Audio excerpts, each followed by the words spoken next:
going to start with the 2024 general elections. NDC is committed to peace but won't sign the peace pact. And this is by Mustafa Gbande, who's the Deputy General Secretary of the NDC.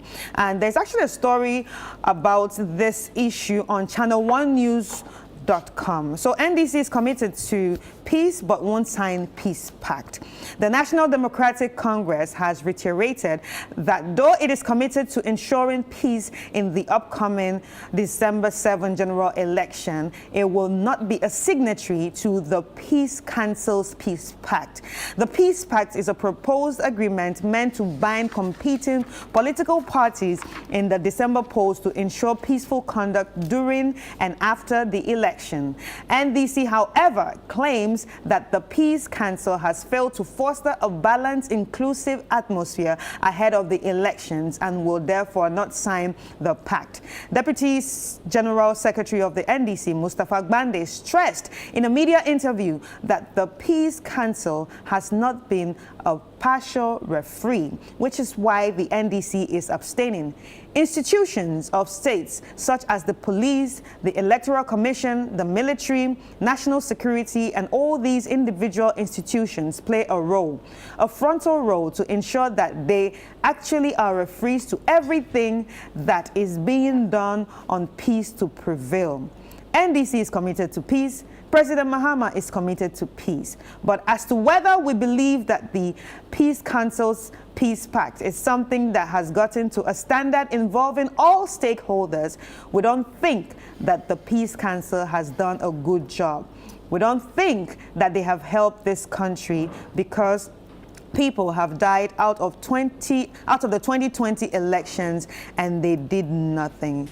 These were actually his words. And remember that you are part of the show. So if you are just joining us or if you're watching, please send in your messages via the WhatsApp number on your screen. And also do not forget to share your thoughts if you're watching on Facebook on the comment section. Let's know you're watching. Even on YouTube, because we're streaming live on YouTube, just share your thoughts and we will get to read it on the show. So gentlemen, Mustafa Gbande's statement raises a lot of questions about the NDC stand. Okay, so Oja, I'm going to start with you. Why do you think the NDC is avoiding to signing the peace pact? Well, to begin with, in the first place, when you were reading the story, there's this bit about peace and we are committed to... Look, what I would say in the first place is that they have no choice than to commit to peace. So it shouldn't be made as if they have a choice. There's peace and there's war. Then we choose one or the other. They have no choice but to commit to peace. But that is an aside. Now, looking at the poster of the NDC, what you can say is that for them, in terms of the explanation they've been given, there's some historical antecedents to their poster now, which is okay. There is that. It's okay.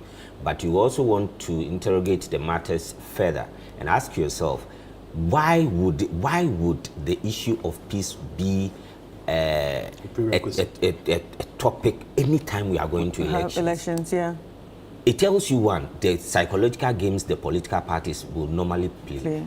But then there are real threats or there are signs which always makes us as a nation to call for these. And this is so because, look, with the coming in of the 1992 Constitution, and then we went into elections, and then the Fourth Republic started, people would have come to realize that the reason why these calls for peace have been made necessary is because of the vigilante groups, the various or the two leading political parties formed around themselves in terms of going on for elections. And this is because they, from the onset, they did not trust each other, or at best they undermined the very institution that oversees the elections. That is the EC. So at every point in time, they all suspect each other of playing one game or the other around them, and therefore they committed themselves to be protecting what they call their own or their votes. And hence the formation of these vigilante groups. Look, there's been the history of the vigilante groups and the kind of things they've perpetrated on the voters is well documented, even to the extent that after Iowa Suez were gone, we now have an anti-vigilante bill of a sort which bars such groups and all that. Now it tells you the kind of atmosphere we all play in. Let me come back to Mustafa. Well, it's well within their right to say that we're not going to sign. In fact, before Mustafa spoke, the flag bearer himself, the former president, had a go at it. And what he was saying is that, look, the political parties should not be made the only signatories to such peace pacts. That seems to suggest that if there is going to be any confusion, then it will be just the political parties who will be at it. What he said was that, look, there are various institutions who play critical roles when it comes to the elections. And he thinks that if we have committed to peace, then all these people must be made to sign. So he mentioned the security services, he mentioned the EC, police, and all that. That these are people who man the process, and they play critical roles when the process starts. So why would you make it an issue of only the political parties? But I understand. The only reason why it will be made an issue of the political parties is that the rhetorics of the political parties, especially when we are going into elections, as things, most often than not, it makes us worry. So you even leading up to these elections, we are just left with some 31 days or something. Leading up to these elections, what the rhetorics of the NPP and then the NDC. The NDC started, we are not, this time around, we are not going to allow anybody to cheat us. We are going to police our ballots. They say, okay, when you vote, just ensure that you get out of the place. You get out of the place so that you come and observe them. They say, no, we'll let our people, when you finish voting, stay around. And that violates. Now, there was a time when the youth organizer of NPP went on a platform, and it was because of some insinuations by the NDC, and he showed off his muzzles and says that, look, if you call for a fight, I'm ready for you. Such rhetorics does not do us any good. But that is it. It's for the political parties. At times, they might think they are playing just mind games on the voter and all that.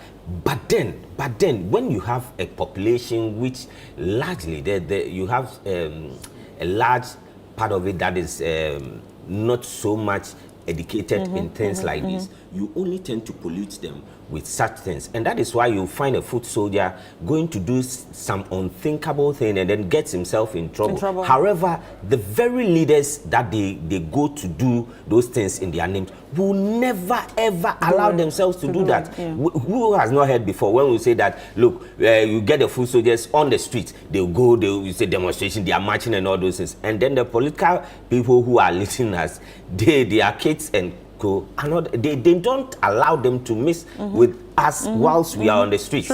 And that should tell you something. So yeah, you might have a reason for not committing to this very particular pact. That is okay. That is okay. But what I'm saying, moving forward, I'm saying that, look, the security services, especially the security services, are committed to ensuring that we have a peaceful election. You see, anyone who witnessed the 2008 elections, the tension was very, very palpable. Very, very palpable. And I think it is so because of the 8-year cycle. So, and do you think it's the same feeling right now? Well, it's getting there, and that is the rhetorics of the various political, especially the party in opposition now, which is the NDC. Yeah, the kind of posture and everything shows you that they are prepared to go all at it. And most of the time they will cite examples such as the Iowa Suez Wagon incident and all that. They cite many of it and then just give themselves an excuse to do that. But I'm saying that when it comes to political violence, it's not limited to the as the NDC would like us to believe, the NPP alone. Look, Talensi was under the NDC. It was worse. Talensi was under the NDC and some other places. So yes, what I think they should commit themselves to is to ensure that, well, we are seeking to govern. Fair enough. But what would you want to do? You want to govern over people who will be peeved, over people who will be shot, over people who will be maimed? No, I don't think that is the main aim of any of the political parties. So let them commit to the human infrastructure of the country. Right. Once you commit to it, once you commit to the human resources, you say, look, I'm coming to govern you, and these are the things I want to do. These are the things I want to do for the betterment of the people. Now, if you underline the word betterment of the people, what has betterment of the people got to do with violence? At all.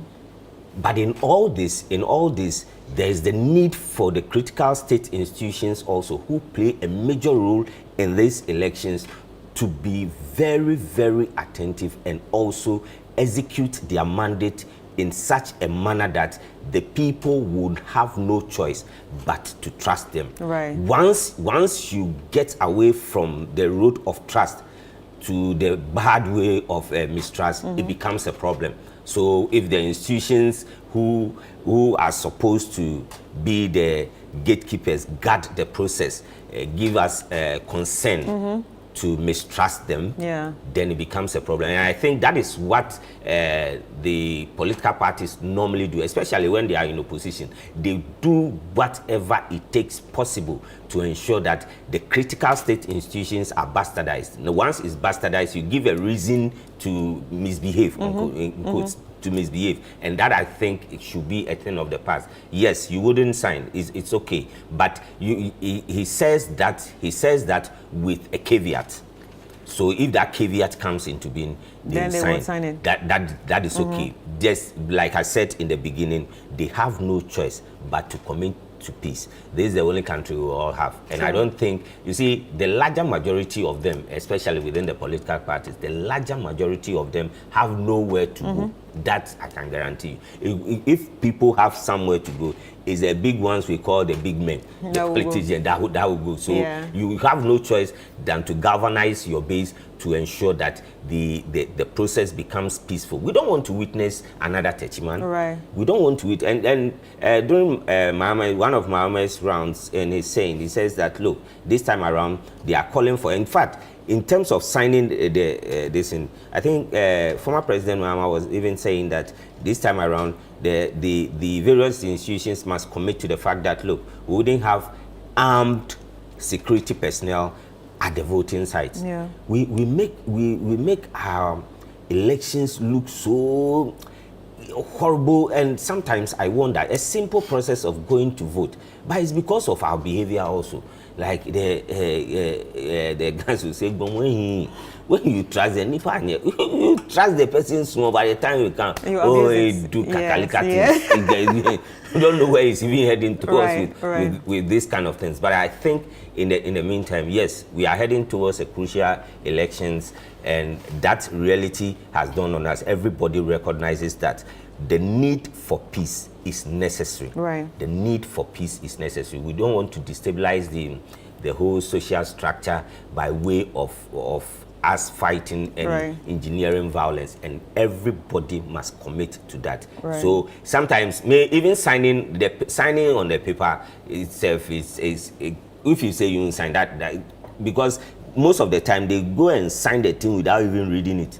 They just sign, they put their signature, then they go away. They won't read it and even commit to anything there. Right. So Larry, he talked about destabilizing social structure.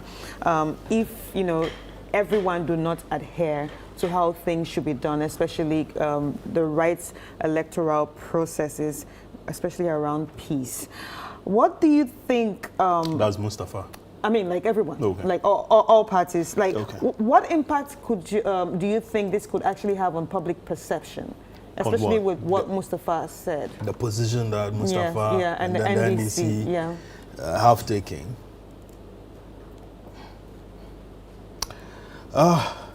You don't think it will affect public perception? Or you don't think the public even, have any thoughts around the pact? I don't think so. Why? I think that if people were really, really, really concerned, the NDC would have been forced to sign that document. But I think we've gotten to a position where people are like, what benefits are we deriving from the Peace Council? Okay? What benefit are we, deriving from the Peace Council? Now, so I would like to, OJ has spoken a lot, but let me take you to the vision of the Peace Council, where it says that the National Peace Council's vision is to have a country characterized by a dynamic environment where people can engage in their lawful activities, confident that their institutions, mechanisms, and capacities for mediating differences and grievances are effective and responsive. Take note of that. It goes on. The mission, it says that the National Peace Council will facilitate the development of mechanisms for the cooperation among all relevant stakeholders in peace building in Ghana by promoting cooperative problems, resolving to conflicts, and by institutionalizing the processes of response to conflict, I don't know what it means, to produce outcomes that can lead to conflict transformation, social, political, and religious reconciliation in transformative dialogue. Objective. The objective of the Council is to facilitate and develop mechanisms for conflict prevention, management, resolution, and to build sustainable peace in the country. Okay? Beautiful when you look at it. But what is NDC saying? Saying, now listen, some people were killed in 2020. In 2020. National Peace Council, if you are concerned about peace during the campaign, before the campaign, during the campaign, and then after the election and so on, you should be talking about this. Indeed, this thing was established at 818 of 2011, and the council has a 4-year mandate. So meaning that it's a continuous, arrangement. Yeah. It shouldn't just be something that happens because we are going for an election. You understand? And it shouldn't be that, you only hear of them when election is, coming. After the Techiman thing, and it wasn't just Techiman that people were killed. Even in Accra, I think an 8-year-old girl or 11-year-old girl was shot dead. Some people were put before court. What's happened to that? What is happened to that? What has the president said? So we shouldn't wait until, election is about happening. Ayawaso, West Wogon, people have been left with permanent, injuries. What has the Peace Council come to say? Do you just hear them when elections are about happening? And so we are discussing this in the light of, NDC refusing to sign this part. I'm sure they have some legitimate concern based on what I have read to you, based on what the Act says this, should do. When you go further to this, it talks about, it's a 13-member, body that obviously are paid by the taxpayer. And strangely enough, this act was established during Professor Mills's time. So I'm sure they had their objective. And the parliament that passed it, when we go to maybe the debates of the House at the time, I'm sure both parties, the dominant parties will have their objectives for agreeing to set up a body like this, which is under the Ministry of what? Interior. Interior is supposed to be concerned with the security of the country. So if we went for an election and some people were killed, and there's a body that says that, listen, hey, we are supposed to ensure peace. Peace doesn't come out of a vacuum. It requires certain things to be done. It requires certain things to be done. There is an executive secretary, there's a board chairman, there is so and so. These people are paid monthly. They take allowances. When they sit, they do other things. They travel in our name. In the name of going to talk peace. And a certain stakeholder is saying that, listen, I mean, some people were killed during the last election. What have you done about it? And it's all we went for a by-election. Exactly. We went yeah. for a by-election. And people, I mean, gunshots. People were brought from national security. They were dressed in particular uniform. They were driving cars. They had guns on them. They were shooting into the crowd. Okay? And so you just don't wait and put a paper before me and say, oh, you sign because we want you committed to a certain thing. No. Listen, you are taking us, you are not us. I mean, you are taking the country for fools. You don't do that. For how long must we continue to be paying such bodies? Or set up the list of things we are going to parliament, debate, all manner of, adjectives thrown at us. And then at the end of the day, we come back to this, where nobody wants to sign, or people have concerns. And then, yes, oh, you just sign, let's go. You just sign, let's go. It becomes more of a cosmetic thing, rather than a well thought of, process. So if the Peace Council right now were supposed to deal with the issue of the lives lost in 2020, what are they supposed to do? No, I mean, it's just simple. What is happening to that particular case? Okay. The killings that happened, what happened to it?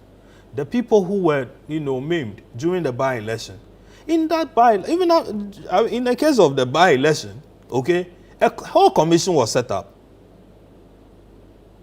That had a former IGP in there, a judge also. That which judge was that? There was a judge, I'm sure. The IRS. Yeah, exactly. Okay, and others. It was televised live. We all watched it. We saw the Azugus. We saw the Kandapa didn't appear. We saw Brian Champon, the same Brian Champon who is saying, I mean, all manner of things about the election and so on. We saw him. Today he's a minister. We saw all manner of people, national security people. We all watched the video. You guys, I mean, at the time you were CTTV, ChannelOne. You had pictures, all the pictures that went of that kind of dastardly art came from you people. We saw it. And Peace Council, no, you are not talking about that. You just, sign a paper, let's go. Yeah. Just sign, let's go. Just sign, let's go. I mean, somebody slaps me. And I'm telling you that, listen, before, I come back to engage that person, I want to see A, B, C, D that you are doing. Assure me that when I come there, the man won't just stab me to death. They say, oh, no, please. That's not necessary. And look at the names of the people in there. On the 30-member council. It's just sign and go. No. That is not good enough. We can't continue this way. Assure the people.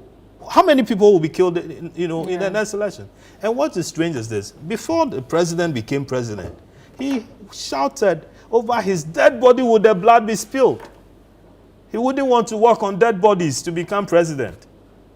He doesn't believe in Tagri. We saw Etiwa, where he said Etiwa cry. We also saw him saying that, all die be die. All die be die. Jesus Christ. Crystal. Anyway. What I want to say about this whole Peace Council thing and the NDC and even the various political parties, I think I've even heard some of the political parties also say that they are not interested in signing. And like I said, it's all because of trust. But one other thing, I think we enjoy, as a people, we enjoy glorifying ourselves in ceremonies and all that. So was it this Sunday, something, the Peace Council said they are launching... fanfare. Yeah, yes, like those kind of ceremonies. Oh, you want to launch something, do you need to go out there and be dancing like crabs there, holding your hands and all that? What is the essence of it? That. You want a certain attitude attitudinal change. Fair enough. The first thing you ask yourself is, how do I go into this to ensure that I get the needed response or the outcome? Well, really, if you ask me, I don't think a gathering of that sort will make any impact. And I think it's high time we move away from that and then be dealing with the real issues when it confronts us. Because if we're dealing with the real issues, the issue of mistrust will first be treated, and then you move into the other side of coming to sign. Yes, you get them to come and say, well, some will say that when we see them, but we see them also on the campaign rounds. Right. And that is even more effective and dangerous in quote. Yeah, we hear what them. they say when impact. they meet the people. And what is the excuse they give? When they say something that you think is untoward and you want to interrogate it, so but it was on a political platform. Political platform, and so what? That is where you seek to convince the people. That is where you seek to shape the minds of the people towards you. So what you say there is very important. So the issue of holding and walking around, dancing, and then you finish, you say, hey, peace, everybody clap your hands. Pa, pa, pa, let's go home, go and sleep. And then you wake up, and then the next morning, the person is at Odududu addressing his crowd, and he's saying to them that, look, go after these people. You see the contrast. And so I think in this kind of cases, like Larry said, there needs to be a re-evaluation of the approach by the Peace Council themselves and also the various political parties. But I think the onus lies more on the Peace Council to re-evaluate their approach and address the necessary underlying factors for which reason the various political parties that look, I can bet my last city, the Peace Council knows why.